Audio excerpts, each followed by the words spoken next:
Hey everyone, welcome to another episode of Coffee with the Critters. Yes, we are over 3 years old now and going strong. Every Sunday morning I've been live streaming our weekly episode of Coffee with the Critters at 9 a.m. Eastern. We try to keep those always at 9 a.m. Hey Bobby, good morning. Happy Sunday to you. We do keep those every morning at Sunday. But pay attention to our schedule because, hey, good morning, Deb. Sometimes our schedule changes based on my traveling. Hey, Barbara. Next week I will be in Kanab, Utah at Best Friends Animal Sanctuary for the Pet Professional Guild Summit, where I will be presenting and giving several workshops. Good morning, Susan. Good morning, Shelly. Hey, Jennifer. And Sean, I think I'll see you next weekend, Sean. Hey, Pat, good to see you. Good morning, Nancy. There's the awesome Nancy Forrester from Key West, Florida. Yes, so pay attention to our schedule. Next week, there's going to be a time change for me, and I have to take a look at the schedule, but I will be doing Coffee with the Critters from Best Friends Animal Sanctuary in Kanab, Utah next Sunday. I do not know what time yet. So once in a great while, maybe 4 times a year, our time will change. Maybe it'll be the cocktails with the critters. I don't know. Next week, I have to take a look at the schedule. There's Karen Pratt, our manager here. Hey, Heather. Hey, Ray. Also, an upcoming Coffee with the Critters is going to be, I think, at 2 or 3 in the afternoon next month because we will be joined by the awesome Amanda Kelly. She is a board certified behavior analyst. We'll be going live with her from Hawaii. So I'm not going to make her get up at 4 o'clock in the morning to do Coffee with Critters. So that one, but it's on our schedule. If you go to our website, theanimalbehaviorcenter.com, and click on schedule, you will find the times. Plus, I always post it here. All right, so let me make some changes here. You guys know where you're at. You're on Coffee with the Critters. For those that don't know, my name is Lara Joseph, owner of the Animal Behavior Center. We're an international educational center where we teach people how to live, love, learn with the animals in their care based around applied behavior analysis and positive reinforcement. Hey, Lori. Hey, Lisa. Hey, Diane. Hey. Good morning. So Shelly Hostetler's on here for those of you that are in the Parrot Project. About 2 weeks ago, she came here to Northwest Ohio and picked up a bird from a zoo, and she is rehabbing it. We'll talk about that here in a little bit. So today we're going to do a Q&A. And the reason I chose to do a Q&A, because I think we just had one like 3 or 4 weeks ago, I can't remember. It's because it's going to be our last Q&A for a while because we have a lot of content coming up as far as interviews with different people and taking you live with me. My travel schedule is getting ready to kick off, and it won't stop until August. So that means I'll be taking you guys with me to a lot of different places. All right. Good morning, Jill. Hey, Christine. Hey, Sonia. Let's go ahead and get started. So you guys know that when I start Coffee with the Critters, I do a recap from the week before. I do that on purpose because be right back.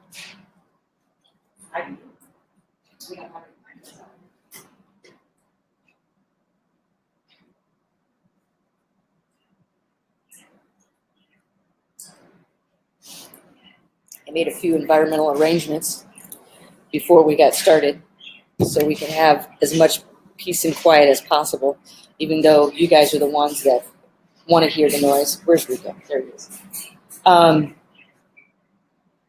What I was going to say is we do a recap of the week before. There's content in there. So I plan on telling stories and showing you guys how we got to the point we did with different animals. So let's go ahead and get started. Good morning, Dawn. Hey, I see a lot of members of level 1, level 2, and the projects in here. Good morning, Lee.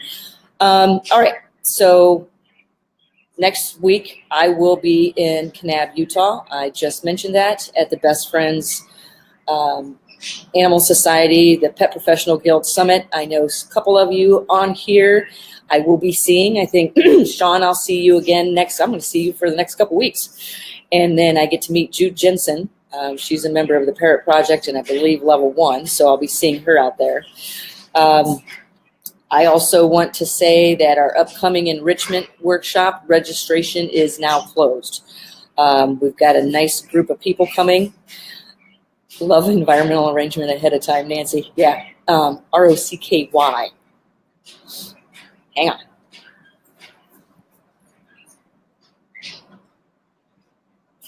So our registration for our animal enrichment workshop is now closed.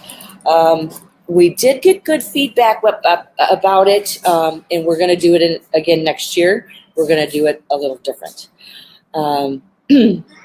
Ruth says you're buying the audio from Kanab. Should be awesome. Cool. There's Ruth. I believe Ruth is in the Pig Project. Something else I want to talk about. This is why you want to pay attention to our schedule.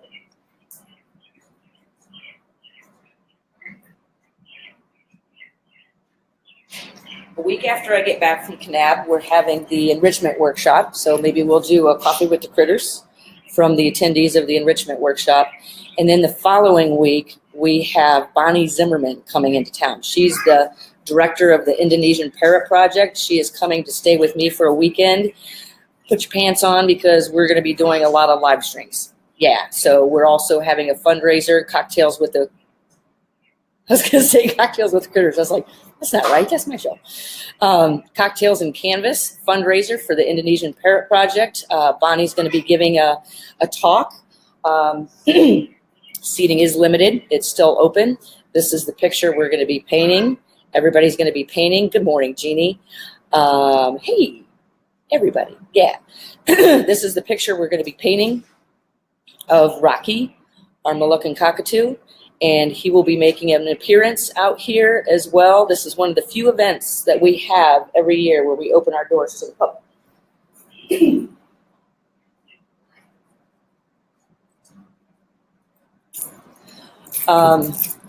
So what else do we have coming up?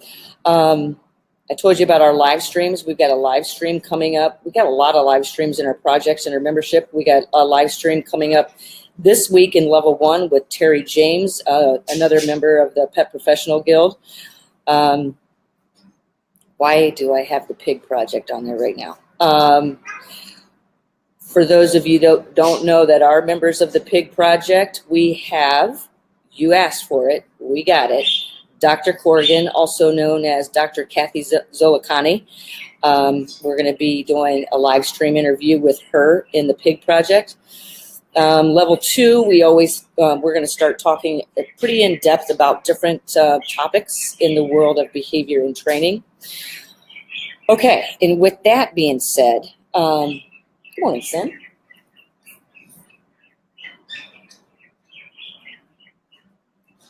Let's get to some content. So for the past couple weeks, we've had students here from the psychology department of Lourdes University, located here in Sylvania, Ohio.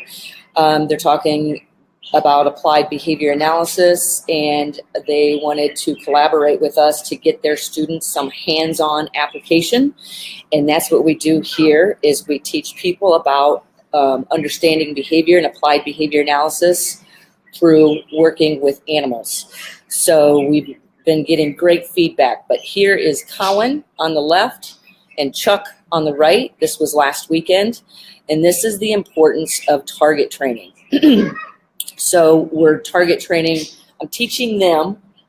They've never trained a bird before. Never trained a pigeon before.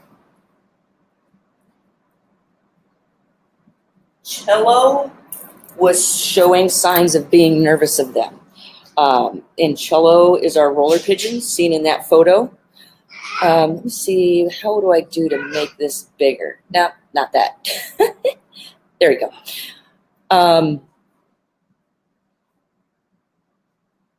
Sorry, let's just go with that. So Cello is our roller pigeon. He was showing signs of being nervous, not wanting to get near Chuck or Colin. So Cello kept perching on my head or my shoulder. A target is when you teach an animal to touch a particular body part to an object. Rico is not going to let me do coffee with critters this morning.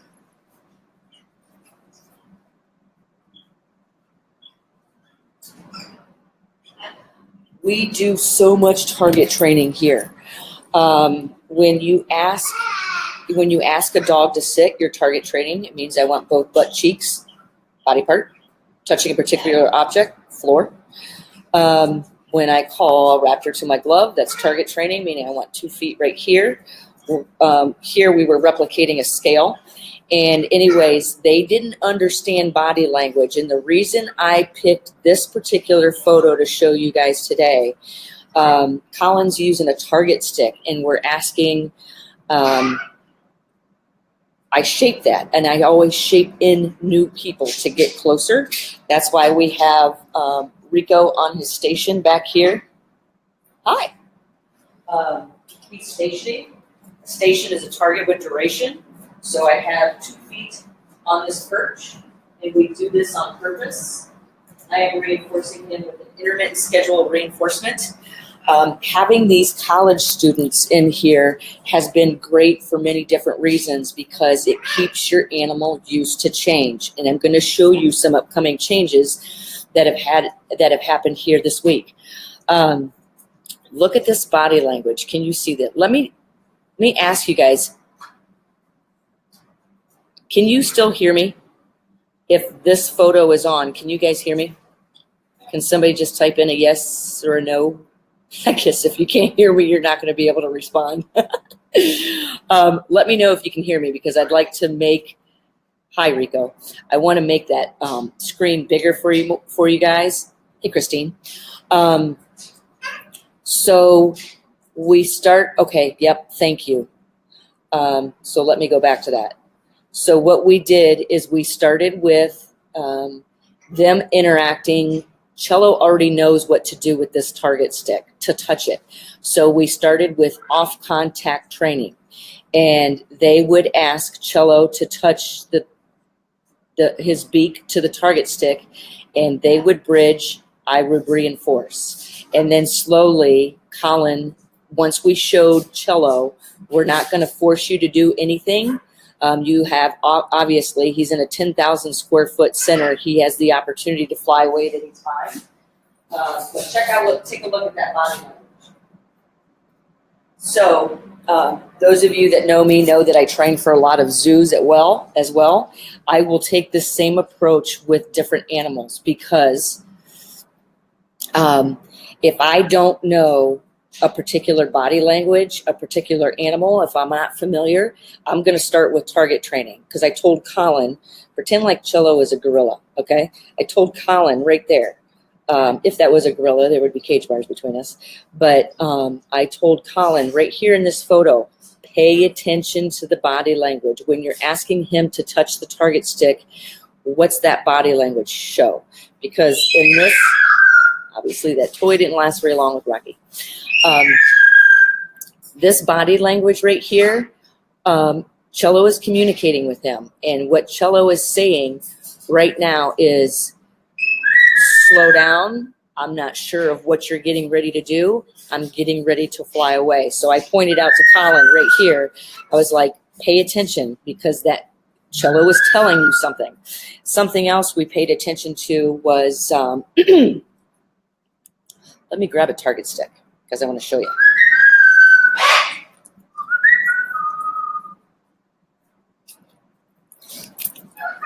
Okay, so let me do a training demonstration. Look at this. Target stick comes out, both dogs come up to me because this is a communication tool. Let me grab some treats real quick. So I have the target stick.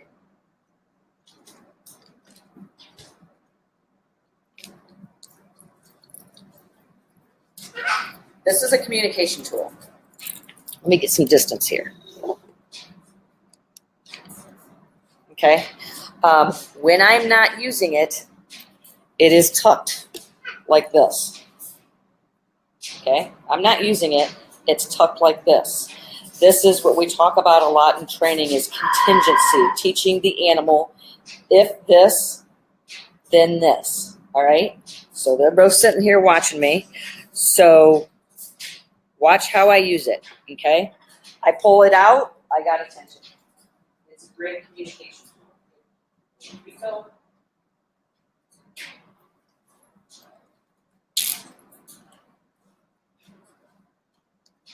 Hey, here. Ask one to touch. Good. Watch their head. Watch their eyes. Good. Levi's our deaf dog. Wait for Levi to give me some eye contact so I can tell him what to do. Touch. Good.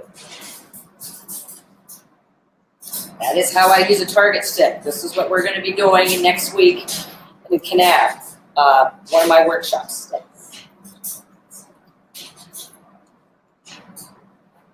Okay? Now, this is a mistake a lot of people make.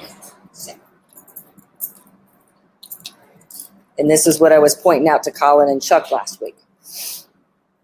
Because what you don't know, if you don't know, you don't know. Okay, so this is what was happening last week. Touch, watch my target stick.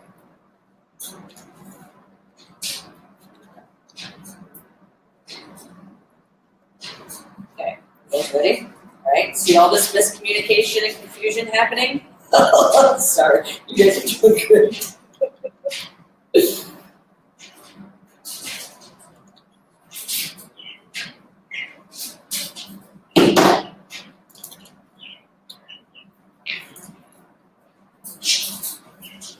Nice job, Rico. Coco. That's what was happening. Did you guys see that? Hi. Rico's like, what about me? I use my left hand because the right hand is for the dogs.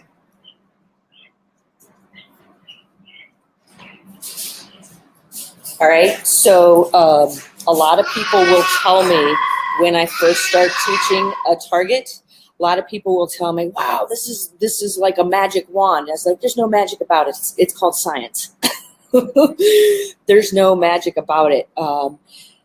We have created contingency, meaning if this, then this, okay? And I tell people, when you're not using your target stick, put it away, because that'll help keep that communication, that line of communication a lot stronger. Christine says, what kind of treat are you giving? What for the dogs? I was using hot dogs. And for Rico, I'm using almond slivers.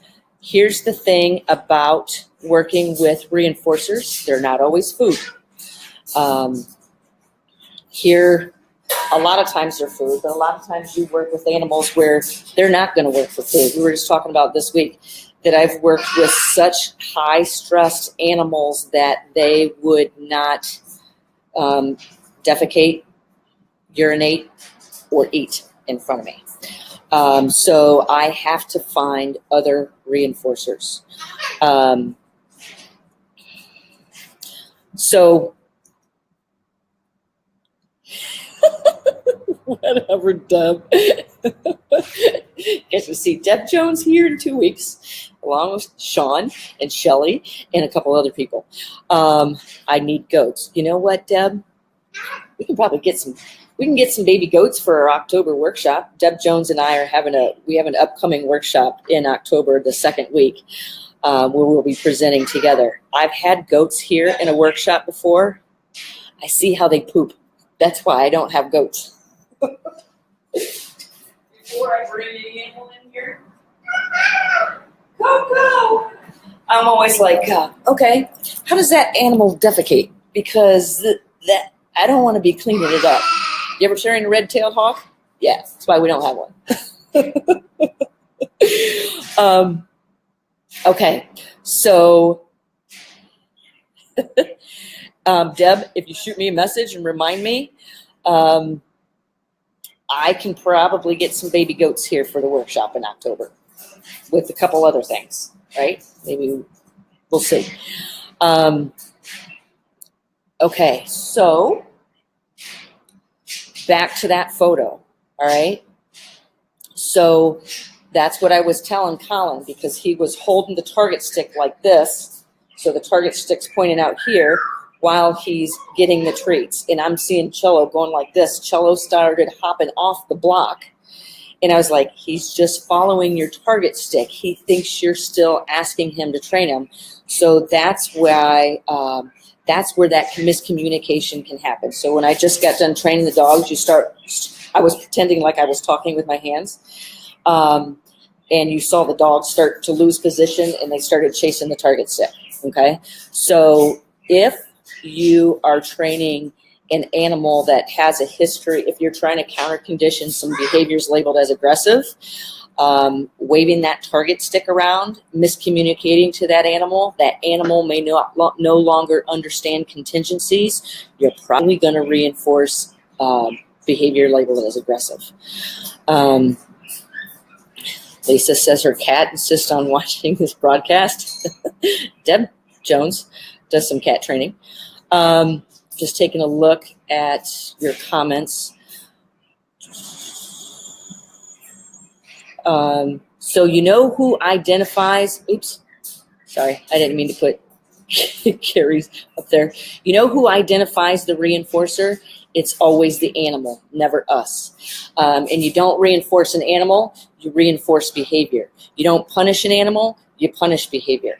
And the same as reinforcers, it's the animal that always determines what the aversive is, the thing that they don't like. We just had a webinar the other day addressing aggression in your pig, and that's exactly what we were talking about. Sometimes overstimulation, especially with pigs, you push them over threshold, overstimulation, you can get a head swipe, a lunge, or a bite. Definitely with several of the animals that I get, if they don't understand what you're communicating, you can easily reinforce a lunge or a bite or worse. So Jessica says, we recently worked with a mini schnauzer who could have cared less for food, but short off-leash run in the corn was better than steak. Yes, absolutely, Jessica. Great point. So when I'm taking in, like spring is here, you'd never know it. But when I'm training, I've been training all the animals to get ready to go for walks. So with, if I say her name, Guincy, if I say her name, she'll be on my lap. When I take her for walks, food, so-so. But then you have, when your environment changes, you could totally you may have to reshape some things. So for her, she hasn't seen the park since last fall. And I choose my parks wisely. I don't like a lot of other dogs at the parks that I go to, because not everybody has a dog as well trained as mine, and they can easily reinforce undesired behaviors. One thing I don't like here is if I'm walking a dog on a leash, don't come up and greet it and pet it, because what you're doing is you're training that dog to expect that from everybody it walks by at the park. And if I have a person and another dog that I can't read the dog's body language, or my dog's not sure of that dog's body language, I don't want my dog going up to greet that person when that dog may do something undesirable and reinforce something I don't want with my dog. That's why I don't go to populated dogs. But that's me. Would you like me to put this in here? Okay. So, let's see. Joanna has a question. Once your animal learns to target, what would be a scenario or example of when to use it? We just did this yesterday with our deaf dog, Levi. That's how I taught Levi to walk loosely on a leash. Is I targeted his.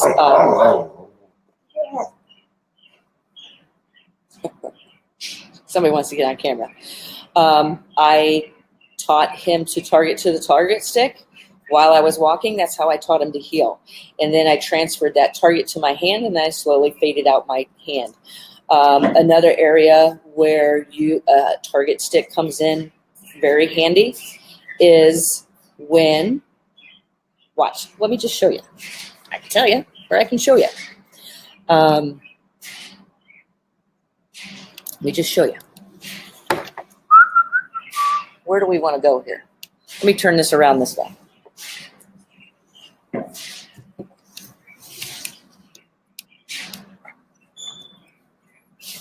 Okay. Gotta make sure my internet connection doesn't become disconnected. Okay. When crate training, what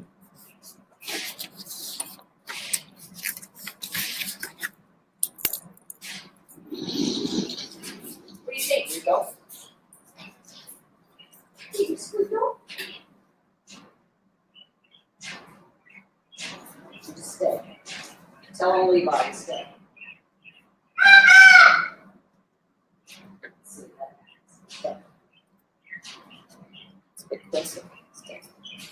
Good. Stay. Good. Her cue for going in the crate is just the crate door. Stay. Good.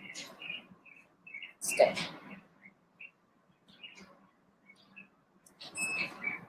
Stay.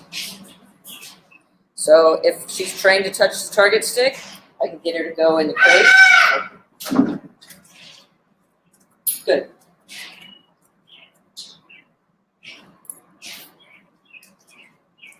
A target helps an animal move from point A to point B. Quincy, sit. Stay.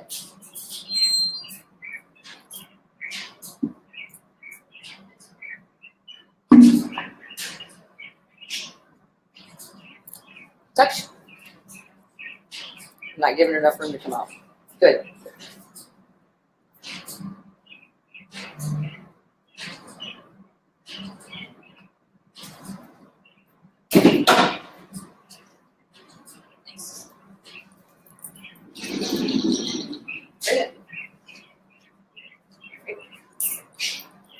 Makes sense? Yeah, Coco agrees. Makes sense. A target can teach so many things.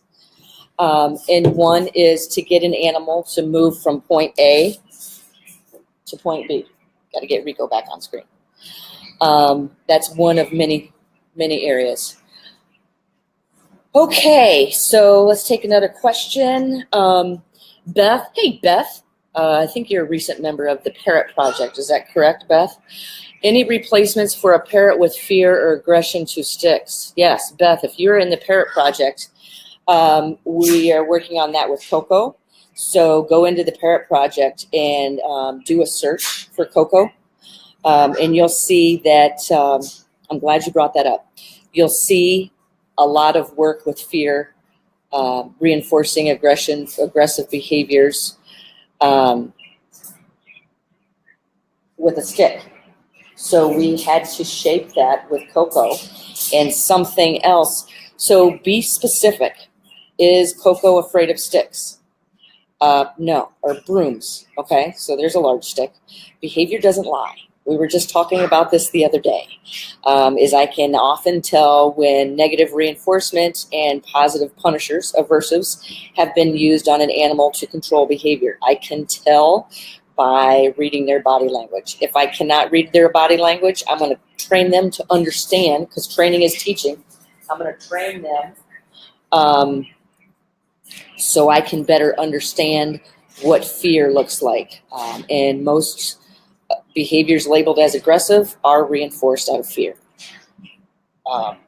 So be specific, because here people were saying Coco is afraid of the broom. And I'm like, well, there's a broom sitting right there, and he's not screaming and he's not running away from it. So what he is afraid of is when somebody's hand touches that broom. So be specific in what you're trying to train. Be specific in identifying reinforcers and punishers. because you'll better be able to understand behavior. Hey, Johnny. Johnny's been in touch with me this week about a pig. How do you deal with people aggression? What, people coming up and smacking you? My oink is fine.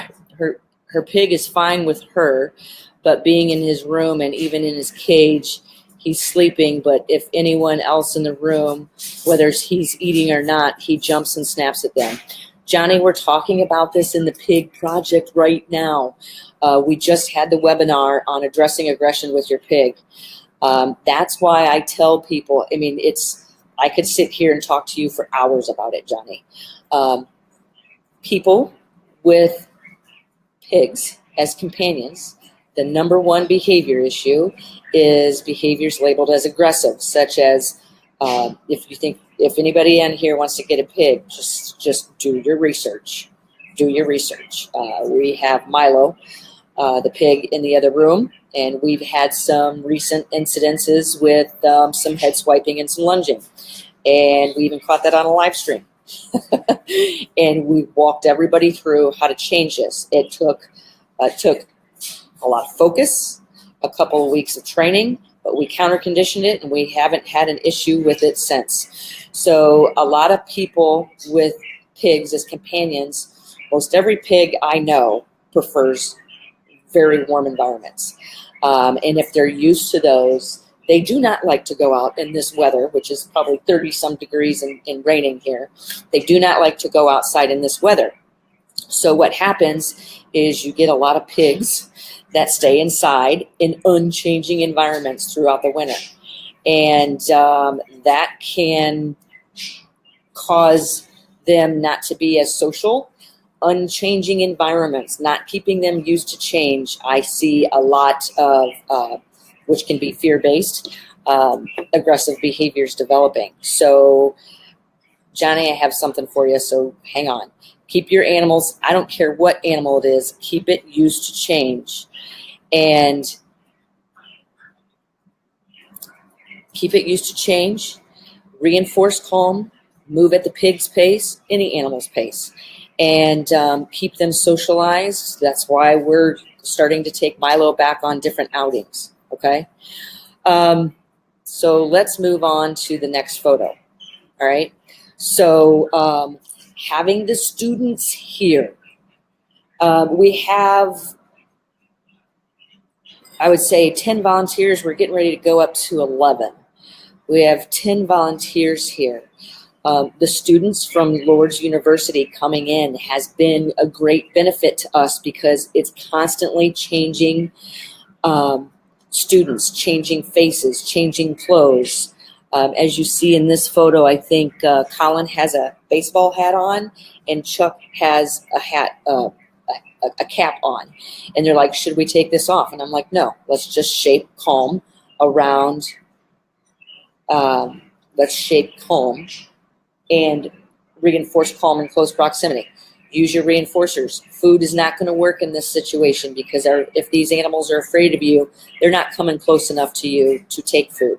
So we used a lot of attention, tone of voice, proximity, and we shaped that. So Mano, I want to get to your question, but I want to get through a couple of slides here first. So this is Quincy, who is labeled as hand shy, and we take certain steps in introducing. You cannot just walk in this door. You cannot just walk in any door in this center. Okay? Quincy is trained very well to protect the center. So she does a very good job at that. So if you were just come busting through that door, she's not going to let you take one step in here. So we had to shape introduction of every single person that has come here from Lourdes. And this is a picture of Colin interacting with Quincy, and he's done it very well. With that being said, I just recently came out this past week with our latest newsletter, four quick tips for, I can't even read what it says, preventing behavior issues. And keeping your animal used to change was one of them. And that's something a lot of people do not do because you get busy. And it's easy just to leave the animal at home. Or like in a zoo environment, it's winter. A lot of animals aren't outside. You can keep them used to change by keeping their environment constantly changing. So I know a lot of people look at these cages and say, wow, those are big, bad, beautiful cages. A lot of people look at that center out there. It's 10,000 square feet. Size is important, but it's not necessarily the number one important thing. We keep that environment changing because larger environments like this a cage that size could be something very stressful for an animal. Being introduced to that environment out there can be something very stressful for an animal. And just because they know it, they may not have seen that out there due to the weather for a couple of months, but it's heated now, so that's not a big deal. We have to reintroduce them every year.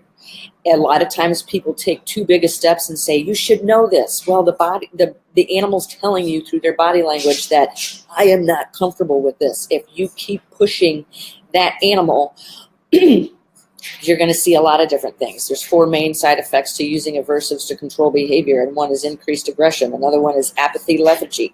You'll see an animal starting to shut down. The reason I do what I do is I like to see animals in power, and that is the only reason I train.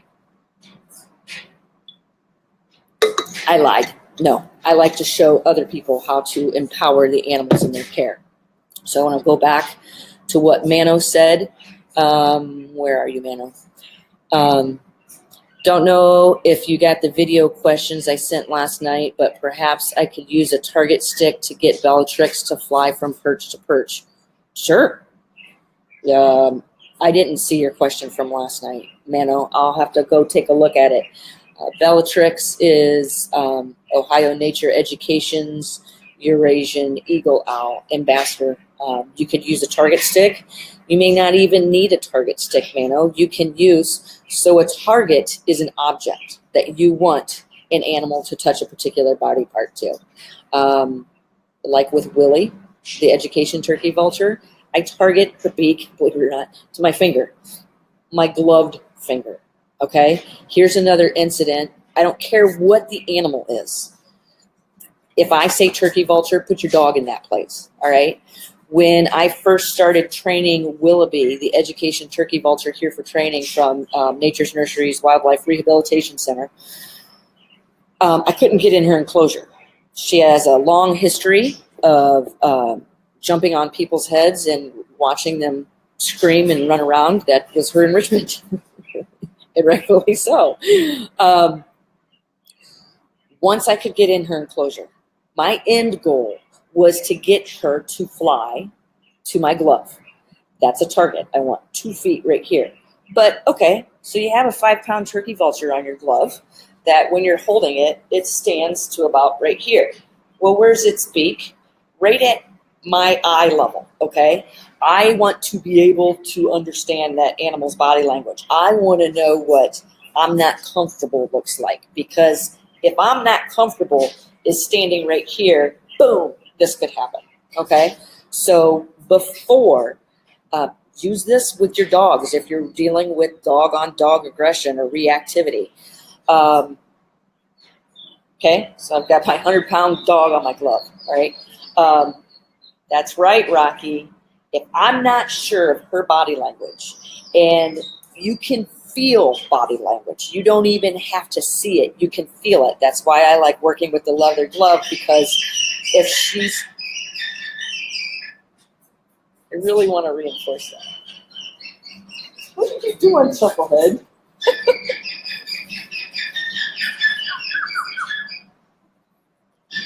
You can feel that tense on their feet. That is body language. That's a communication tool. Pay attention to it. So if I'm watching you, if I have her on my glove, before I get her here, this is what I did before I started getting her to fly, was target to my finger, back and forth on the perch. Okay, and then she learned to target to my finger. I kept that on a continuous schedule of reinforcement, then I moved it to an intermittent to keep it strong. Rock and roll, Rocky, that's right. So then with the end goal, when she flies to my glove, okay, if I get body language here that I'm not familiar with, she looks at me for information. I'm looking at her for response. Tickle, tickle, and responses, okay? She's got her face pointing towards me. I'm not sure what I'm reading here, so I use my target finger to get her to touch her beak to it over here to get her beak away from my face, and then I ask her to fly off of me. So, Mano, keep that in mind. You may be able to, sure, I'm sure you could train her to touch a target, but also a target stick, but maybe get her just to tap her beak. See what's going on behind me. I don't want to turn around and look at her because that's probably going to reinforce that bark. So, there we go. She probably once trained. Hey, you're not counter surfing, are you? Take this week. Yeah, she's trying to tell me she once trained, and I could tell just by her vocalizations, but I could also tell when I saw through the viewfinder that she turned around and looked at the hot dogs I left sitting on the counter. Rocky! Okay. So Carrie says, oh, Rocky, that's so pretty. Yeah, you don't have to answer this now, but I do have a couple of birds that are hand shy. I would love to know how to help them overcome this. Wow, Carrie, there's so many. That's a broad question. But that's exactly what we do on a weekly basis in the Parrot Project. But when I'm first working with an animal that is fearful, hand shy, whatever, I will use, a lot of times, unfortunately, I have to use both negative and positive reinforcement together. I have to use them both together, but if I'm going to use negative reinforcement, I always make sure there's positive reinforcement in there, and with the intention of getting that negative reinforcer out of there as soon as possible. I do this a lot with wild animals because I train for Wildlife Rehabilitation Center. So a lot of times I will, maybe I just have some dogs that need to go run and play. Who wants to go play? Go.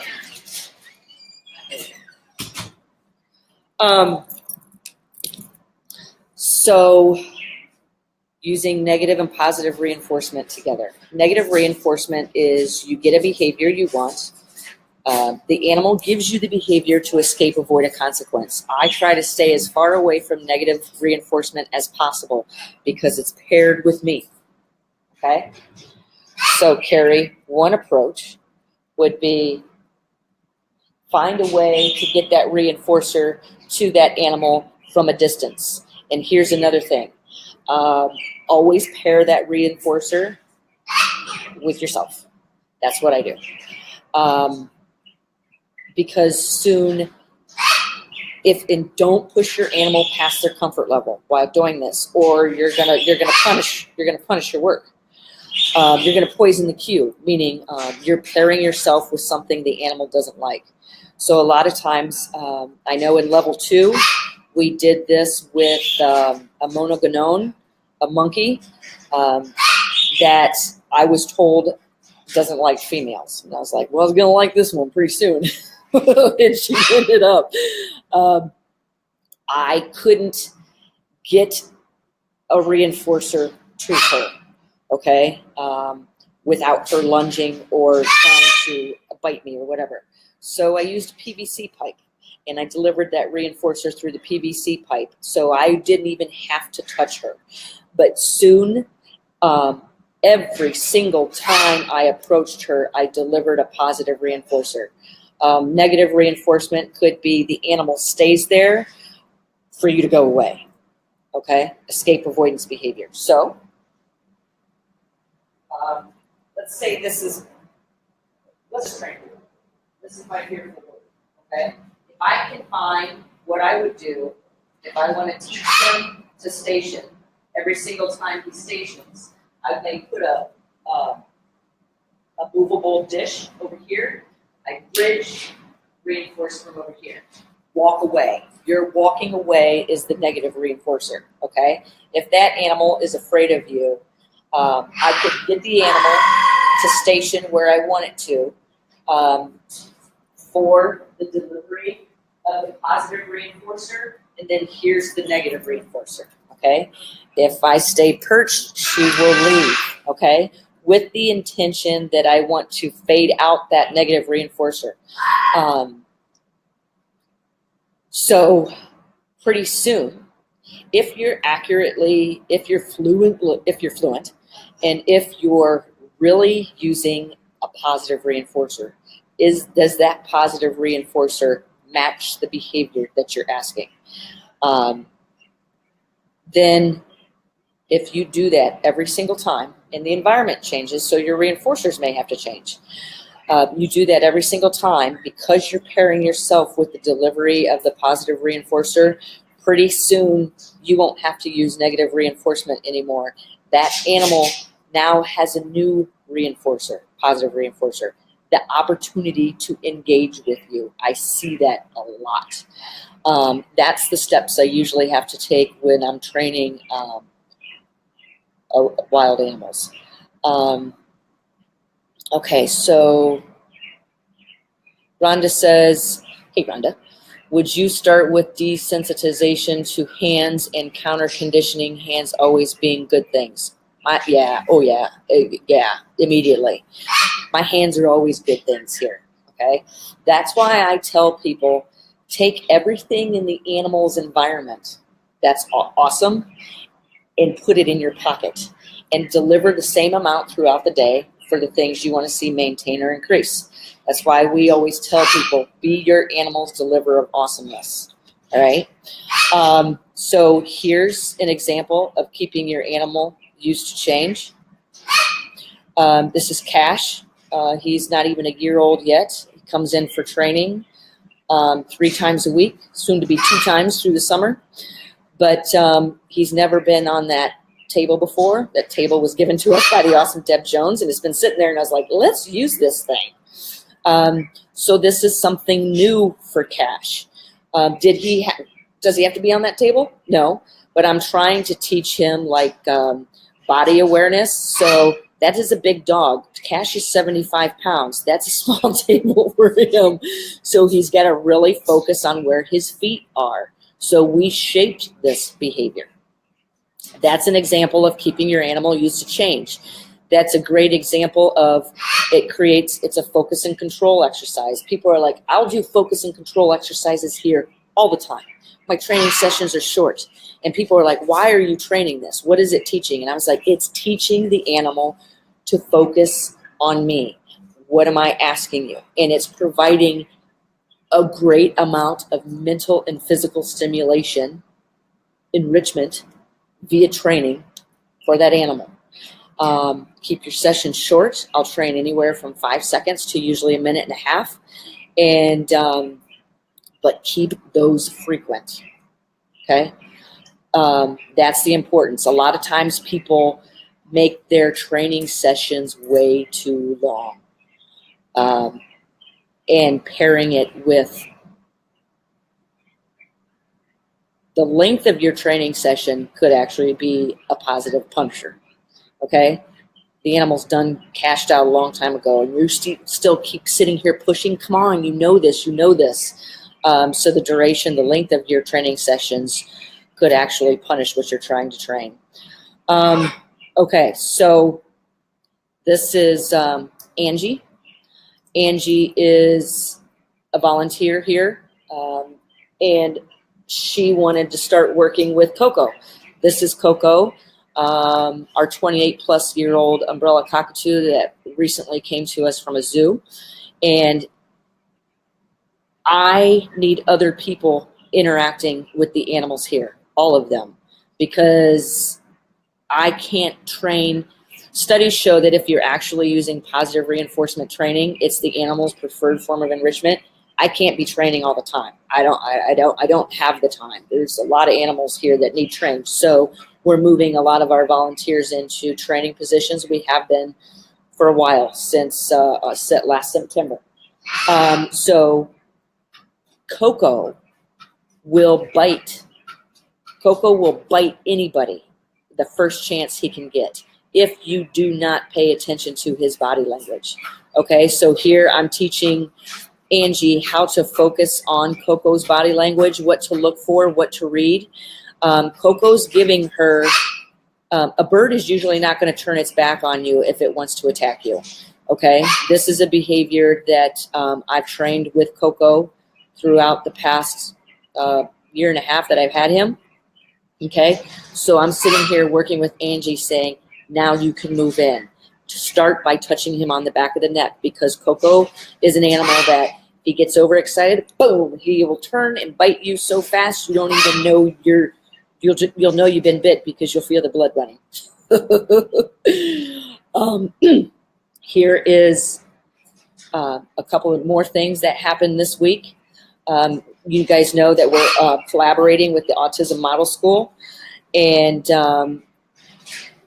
anybody that is working with anyone within the autistic spectrum knows what applied behavior analysis is. You don't want to force those kids to do things, so you reinforce behaviors you want to see increase. What the Autism Model School is doing with us is they're collaborating with us through the Ought to Be Enriched program. And they have been here. They sent their staff here for a workshop last year, and they said it was really eye-opening, because they realized they may be taking too big of steps with some of their kids, their students. So here's Nick. Nick is in the Ought to Be Enriched program, and he is one of the people that makes the toys. So here he is being introduced to Suki, and I'm providing positive reinforcement for him. Hopefully, we do this with all the students that come through here, and we introduce them to the animals that they're making the toys for. Their kids help us make enrichment for the animals here and provide job skills for them. So as a positive reinforcer, I take them around and introduce them to the animals. So there is the group of, there's the batch of toys that they had made. And here is Anna. Anna is with Lourdes College, Lourdes University.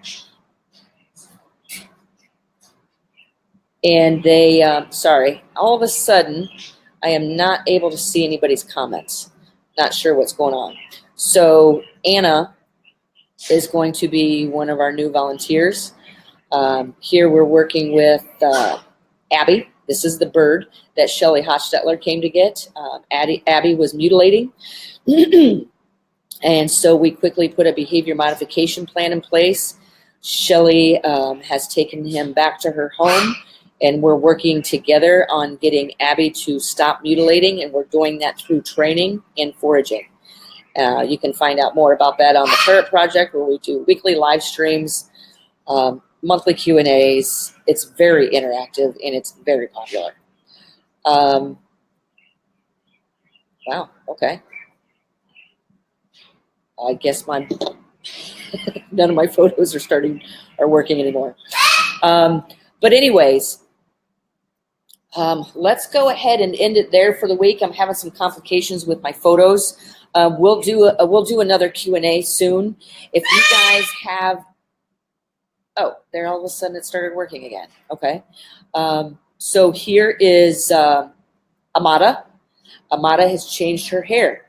All right. Amada used to have long hair that came way down her back. The other day, she's got a new hairstyle, which looks fabulous on her. And she came in, she goes, I'm sure I'm not sure how the animals are going to react to my change in hairstyle. And I said, shape it, reshape it. You're going to have to reintroduce yourself, understand the body language. So one of the biggest ones you have to worry about here is Rico behind me.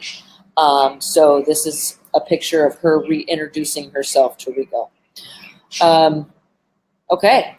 Well, with that being said, you guys, I'm going to go ahead and get off here, get our day started. Join us next week for Coffee with the Critters at Best Friends Animal Sanctuary in Kanab, Utah. If you guys need to reach me, you can always find me at theanimalbehaviorcenter.com, and you can contact me on my personal email address, which is Lara, Lara, at theanimalbehaviorcenter.com. All right, guys, I'll see you next week in Kanab. Yay!